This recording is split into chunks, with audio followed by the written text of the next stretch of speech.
حضور پاک صاحب حضرت محمد مصطفیٰ صلی اللہ علیہ وسلم کے ارشادات کی روشنی میں آج ہم دیکھتے ہیں کہ آقا علیہ السلام کی تو زبان اقدس سے جو بھی نکلا وہ انسان کی زندگی کو سنوارنے کے لیے نکلا، انسان کی زندگی کو بنانے کے لیے نکلا۔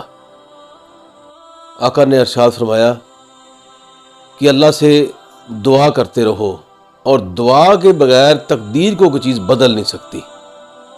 دعا میں آقا فرماتے اتنی طاقت ہے کہ وہ تقدیر کو بدل دیتی ہے۔ اور پھر آقا علیہ السلام نے ارشاد فرمایا کہ صدقہ کرو، صدقہ بھی رد البلا ہے، اور آپ کی بلائیں، آپ کی مصیبتیں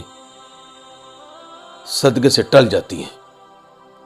اور اگر کوئی بندہ چاہتا ہے کہ اس کی عمر بڑھ جائے تو آقا علیہ السلام نے ارشاد فرمایا کہ نیکی کر، لوگوں کے ساتھ اچھا سلوک کر، بھلائی کر۔ جب تو نیکی لوگوں کے ساتھ کرے گا، رشتہ داروں کے ساتھ حسن سلوک سے پیش آئے گا، تو تیری عمر میں اللہ تعالیٰ برکت عطا فرمائے گی۔ اور پھر ارشاد فرمایا کہ اگر تو چاہتا ہے کہ تیرا مال پاک ہو جائے، اس میں طہارت آ جائے، پاکیزگی آ جائے، تو آقا فرماتے ہیں کہ اس میں سے زکوٰۃ ادا کر۔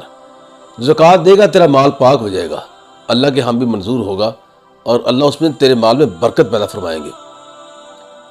اور پھر ارشاد فرمایا کہ اگر کہیں زندگی میں کوئی غلطی سرزد ہو جائے، انسان خطا کار ہے، تو ایسی صورت میں اللہ تعالیٰ کی یاد میں رونے، جب بندہ روتا ہے تو وہ جو آنسو اللہ کی یاد میں اپنے گناہوں کو یاد کر کے نکلتے ہیں، اللہ کو وہ آنسو بڑے پسند ہیں۔